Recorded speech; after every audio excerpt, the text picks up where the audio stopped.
Berambisi boleh, asal tetap bijak. Bagi beberapa orang, menjadi ambisius itu adalah hal yang penting. Biasanya, orang yang ambisius akan mendapatkan banyak hal dibandingkan orang yang hidupnya santai-santai aja. Tetapi, menjadi ambisius itu apakah ada buruknya?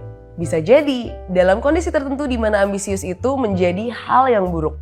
Dalam kasus ini, yang harus kita garis bawahi adalah bagaimana kemampuan kita mengenal diri kita sendiri. Perjalanan hidup seseorang mencapai tujuan sama seperti perjalanan kita menuju sebuah kota.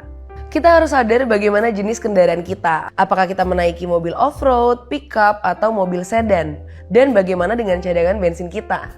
Ketika kita tahu siapa kita, tentu kita akan merasa bahwa pergi ke gunung yang tidak jauh adalah perjalanan dan tujuan yang tepat karena mobil kita jeep besar dengan bensin terbatas. Di mana mobil jeep besar itu cukup boros bensin. Kalau kita memilih jalan tol dan pergi ke tempat yang jauh, tentunya dengan jeep perjalanan itu tidak akan nyaman dan juga tidak akan sampai. Hidup pun seperti itu. Jangan sampai kita berambisi untuk menjadi seorang pemikir besar sedangkan uang untuk membeli buku tidak ada. Hidup belajar tanpa pendapatan tidak bisa. Mau meneliti ke tempat yang jauh tidak diizinkan anak dan pasangan.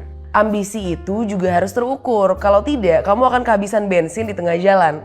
Apalagi jika ambisi kamu itu banyak, sedangkan bensin dan mobil yang digunakan tidak cocok. Tetapi hidup tanpa ambisi juga bisa menjadi suatu masalah. Karena bagaimanapun juga manusia terbentuk karena ditempa. Semakin banyak kejadian baik dan buruk yang kita alami, semakin kita terbentuk menjadi manusia yang seutuhnya. Mungkin kita bisa mengingat kutipan Tan Malaka, manusia itu harus terbentur, dan terbentuk. Jadi silakan kita berkendara, tetapi jangan lupa bensin juga ya. Jangan sampai dengan ambisi kamu mogok di jalan.